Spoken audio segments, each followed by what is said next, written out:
Welcome to crime stories, this is Meerab Zeeshan. Viewers, हमने कुछ ही रोज़ पहले आपके साथ एक स्टोरी शेयर की थी जहां पर हमने डिस्कस किया कि एक ब्यूटी सैलून में एक खातून जाती है अपना लिबास तब्दील करने और वहां पर उसको महसूस होता है कि शायद उसकी वीडियो बनाई जा रही है या वहां पर कोई हिडन कैमरा मौजूद है। तो उसकी तफसीलात हमारे पास मुकम्मल तौर पर अभी मौजूद हैं और उसके ऊपर मज़ीद डेवलपमेंट्स हमारे सामने आई हैं। जहांगीर खान साहब ने उसको रिपोर्ट किया है, तो आइए उनसे जानते हैं कि एग्जैक्टली क्या मामला था। जी जहांगीर साहब बताइएगा। बिस्मिल्लाहिर्रहमानिर्रहीम। मीरब, ये दो वाक़यात रिपोर्ट हुए थे।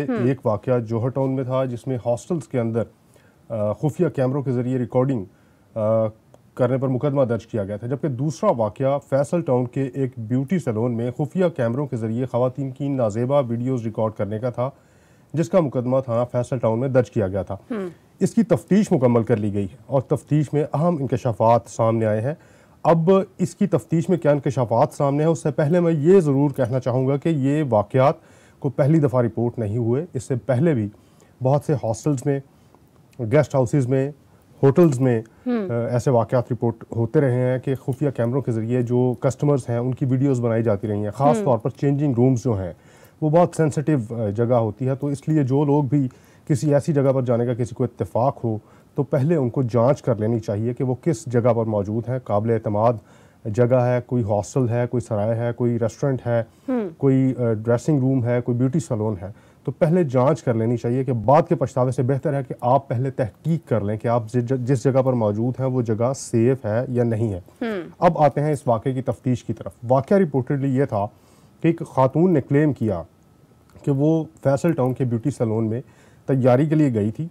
वहाँ के चेंजिंग रूम में जब वो कपड़े तब्दील कर रही थी तो इस दौरान उसको फील हुआ कि यहाँ पर कुछ इंस्टॉलेशंस हैं, कुछ कैमरास इंस्टॉल किए गए हैं और शायद उसकी वीडियो जो है वो रिकॉर्ड की जा रही है। उस खातून के स्टेटमेंट पर पुलिस ने ब्यूटी सैलून की मालकन समेत जो है वो 4 ख़वातीन के ख़िलाफ़ जो कि उस ब्यूटी सैलून में मुलाजमत करती थी, उनके ख़िलाफ़ मुकदमा दर्ज किया और तफ्तीश शुरू की। तफ्तीश के दौरान पुलिस ने विज़िट किया उस ब्यूटी सैलून का और इन 4 ख़वातीन को गिरफ़्तार कर लिया। गिरफ्तारी के बाद जब तहकीकात शुरू की गई ब्यूटी सैलून के विजिट के दौरान, पुलिस ने ये देखा कि उस सैलून में 3 से 4 कैमरास इंस्टॉल किए गए हैं और एक LCD पर उसकी मॉनिटरिंग भी की जाती है। चेंजिंग रूम के अंदर भी एक कैमरा जो है वो नस्ब किया गया था और रिकॉर्डिंग उसकी भी की जा रही थी। लेकिन तफ्तीश में ये भी हकायक सामने है, क्योंकि जो सच है वही रिपोर्ट करना चाहिए और तफ्तीश में भी वही सामने लाया जाना जो है वो बहुत ज़रूरी होता है। ख़वातीन को गिरफ्तार कर लिया गया था और जब पुलिस ने तहकीक की, उनके मोबाइल फ़ोन कब्ज़े में लिए, मोबाइल फ़ोन्स के अंदर जो सारा मवाद मौजूद था, मटेरियल मौजूद था, उसको परखा गया, उसको देखा गया। जो सिस्टम्स उनके उस ब्यूटी सैलून में लगे थे, जो DVRs लगे थे, उनको अच्छी तरह से उनकी पड़ताल की गई। तो ये इंकशाफ हुआ कि ये तमाम कैमरास जो हैं ये सिक्योरिटी पर्पज़ के लिए लगाए गए हैं। यानी इन कैमरास के ज़रिए वीडियोज़ ज़रूर रिकॉर्ड की जाती हैं, लेकिन वो वीडियोज़ कहीं मिसयूज़ अभी तक नहीं की गई थी और कोई ऐसी इंटेंशंस भी तफ्तीश के दौरान सामने नहीं आई मुलजमा की जानिब से कि उसने इन वीडियोस को कहीं मिसयूज़ करना था, कहीं किसी वेबसाइट पर अपलोड करना था, किसी को सेल करना था, किसी ग्रुप में वायरल करनी थी। ऐसी कोई बात जो है वो अभी तक सामने नहीं आई। लेकिन पुलिस ने जो मुलाजमा ख़वातीन थी उस ब्यूटी सैलून की, उनको तफ्तीश में बेगुनाह करार दे दिया कि वो सिर्फ वहाँ पर मुलाजमत करती हैं, उनका इस मामले से कोई लेना देना नहीं है। लेकिन जो मालकन थी उस सैलून की, उसको 292 दफ़ा जिसके तहत मुकदमा दर्ज किया गया था, पुलिस ने गुनाहगार करार देकर उसमें उस खातून को चालान कर दिया। लेकिन साथ साथ ये भी पुलिस ने बताया कि खातून की भी कोई ऐसी इंटेंशन सामने नहीं आई, लेकिन उसका मोबाइल फ़ोन जो है वो अभी तक पुलिस की कस्टडी में है। मोबाइल फ़ोन को और जो सिस्टम वहाँ से तहवील में लिया गया था उसको पंजाब फोरेंसिक साइंस एजेंसी भिजवाया गया, ताकि ये सारी एक दफ़ा जाँच तसल्ली से कर ली जाए कि इस सिस्टम के थ्रू, इस खातून के मोबाइल के थ्रू ये वीडियोस कहीं और आगे तो ट्रांसफ़र या शेयर नहीं की गई।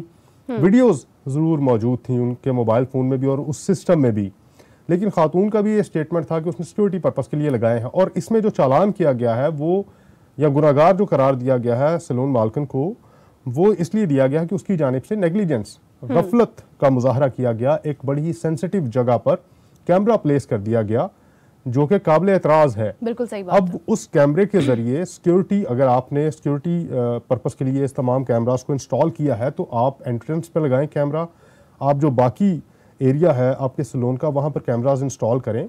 अमूमी तौर पर कैमरास इंस्टॉल किए भी जाते हैं शॉप्स में, बेकरीज में, रेस्टोरेंट्स में, ब्यूटी सैलून्स में कैमरास तो इंस्टॉल होते हैं, सिक्योरिटी पर्पस के लिए ही होते हैं, लेकिन अगर कोई कस्टमर ये एतराज़ कर दे कि ये कैमरा उसकी प्राइवेसी को डिस्टर्ब कर रहा है, तो फिर वो काबिल ताज़ीर जुर्म उसको समझा जाता है। और इस मामले में भी कुछ ऐसा ही हुआ। खातून ने सिक्योरिटी कैमरा जो है वो एक गलत जगह पर इंस्टॉल कर दिया था, जिस पर जो कस्टमर है उसको एतराज़ था। अब अभी तक की तफ्तीश में उसकी कोई इंटेंशन ऐसी सामने नहीं आई, लेकिन ऐन मुमकिन था कि आने वाले वक्त में कुछ हालात बदल जाते, हालात वाक़यात मुख्तलिफ होते। अगर उस खातून की इंटेंशन नहीं थी तो उससे मुंसलिक किसी फ़र्द की, किसी शख्स की, किसी मुलाजमा की कोई ऐसी इंटेंशन हो सकती थी कि वो तमाम वीडियोस मिसयूज हो सकती थी। तफ्तीश में यह भी सामने आया है कि सिर्फ कस्टमर उस चेंजिंग रूम को यूज़ नहीं करते थे, सैलून का जो अमला है और जो खुद उसके ऑनर्स हैं वो भी उसी चेंजिंग रूम का इस्तेमाल करते थे। ये कितनी बड़ी बेवकूफ़ी, इसको मैं तो कहूँगा कि एक जगह पर कैमरा इंस्टॉल है और कस्टमर्स को इल्म नहीं है, तो एक कस्टमर ने देखा तो उसने कंप्लेन कर दी और FIR दर्ज करके तमाम कैमरास को हटा लिया गया और तफ्तीश की गई बाकायदा तौर पे इसकी। लेकिन आप देखें कि काफ़ी अरसे से वो कैमरा वहाँ पे इंस्टॉल था, हिडन था या वाज़ेह था? कैमरा ओपन ही था, लेकिन वो एक ऐसी जगह पर लगाया गया था जहाँ पर अमूमी तौर पे अंदर जाने वाले की नज़र नहीं पड़ती। सही। ये तो कोई कस्टमर जो अंदर गया उसने थोड़ा बगौर उसका जायज़ा लिया उस रूम का, उस प्लेस का, उस जगह का, तो उसको पता चल गया कि यहाँ पर कैमरा इंस्टॉल है। लेकिन आप देखें कि कल का कुछ नहीं कहा जा सकता कि आज अगर किसी ने सिक्योरिटी पर्पस के लिए कैमराज इंस्टॉल किए हैं और उसकी कोई ऐसी इंटेंशन नहीं है, लेकिन आने वाले वक्त में उसकी इंटेंशन बदल जाए या उसके साथ जो लोग हैं जिनके पास वो सिस्टम तक उनको एक्सेस हो जाए, रसाई हो जाए, तो वो उन वीडियोस का किस हद तक मिसयूज़ कर सकता है। तो तफ्तीश अब इसकी यहाँ पर आके मुकम्मल की गई है कि खातून मिसयूज़ नहीं करना चाहती थी, लेकिन नेगलिजेंस, बहुत बड़ी नेगलिजेंस, गफलत, लापरवाही, बेवकूफ़ी उसको कह लेंगे, वो सामने आई उसकी जानिब से कि उसने चेंजिंग रूम के अंदर जो है वो कैमरा सिक्योरिटी के लिए इंस्टॉल कर दिया और उसको चालान भी इसी में किया गया। जो दीगर ख़वातीन थी उनको बेगुनाह करार दे दिया गया, जो कि एक बड़ी अच्छी बात है कि अगर वो सिर्फ वहाँ पे मुलाजमत करती हैं और उनका कोई लेना देना नहीं है, हाँ, और ना ही उनके इख्तियार में है कि वो कैमरा कहाँ पर इंस्टॉल करती हैं, कहाँ से वो हटा सकती हैं, उनके इख्तियार में तो नहीं, उनको बेगुनाह डिक्लेयर कर दिया गया है। पुलिस का ये कहना है कि अभी भी तफ्तीश के कुछ मराहिल जो हैं वो मुकम्मल होने बाकी हैं, वो देखना ज़रूरी है। पंजाब फोरेंसिक साइंस एजेंसी की रिपोर्ट्स आने का इंतज़ार है कि हतमी तौर पर कोई राय दी जा सकेगी उसमें कि उस खातून ने या उसके अलावा किसी ने उस सिस्टम तक रसाई करके इन वीडियोस का कोई गलत इस्तेमाल या मिस यूज़ तो नहीं किया। तो अभी की तफ्तीश जो है, इनिशियल तफ्तीश मुकम्मल कर ली गई है, खातून को गुनाहगार करार दिया गया है और जो है वो मोबाइल और जो सिस्टम है वो पंजाब फोरेंसिक साइंस एजेंसी भिजवा दिए गए हैं। जो हतमी तफ्तीश है वो इस फोरेंसिक रिपोर्ट के आने के बाद जो है वो सामने लाई जाएगी कि इसमें मज़ीद क्या जो है वो अपडेट्स हैं।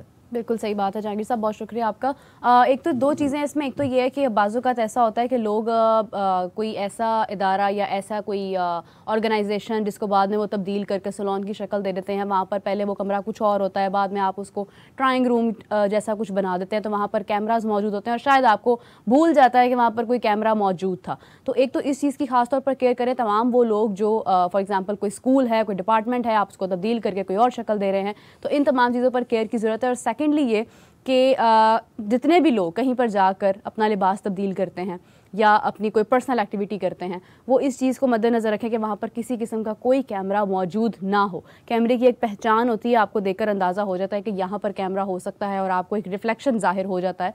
तो you should have to be very careful. अच्छी तरह से आपको पहले तसल्ली कर लेनी चाहिए कि आप किसी ऐसी जगह पर मौजूद तो नहीं जहाँ पर आपकी प्राइवेसी डिस्टर्ब हो रही है। आप बज़ाहिर तो कैमराज अक्सर जगहों पर आपको नहीं देखने में मिलेंगे, शीशा लगा होगा, मिरर लगा होगा, लेकिन आपको उसको वेरीफाई करने की जरूरत है। वेरीफाई किस तरह से करेंगे, इस बारे में बहुत से ट्यूटोरियल्स यूट्यूब पर मौजूद हैं कि आप किस तरह से वेरीफाई कर सकते हैं, किस तरह से तसल्ली कर सकते हैं कि कोई और इंस्टॉलेशन इस जगह पे, इस प्रीमिसेस में मौजूद तो नहीं, या कुछ ऐसा नस्ब तो नहीं किया गया जो कि आपके लिए परेशानी का बायस बन सकता है। बिल्कुल सही बात है, बिल्कुल। इन्होंने बहुत अच्छा पॉइंट रेज किया कि आप लोग YouTube पर भी इसकी तफसील देख सकते हैं कि किस तरह से अपनी केयर की जा सकती है, कैमरास की आइडेंटिफिकेशन की जा सकती है, हिडन कैमरास को कैसे वेरीफाई किया जा सकता है। सो जहांगीर साहब, again thank you so much तमाम उन लोगों के लिए जो यूजुअली जॉब्स करते हैं, बाहर निकलते हैं और अपनी एक्टिविटीज़ करते हैं। तो एहतियात बरतिए, अपना ख्याल रखिए और आपसे मुलाकात होती है नेक्स्ट एपिसोड में। तब तक के लिए अल्लाह हाफ़िज़।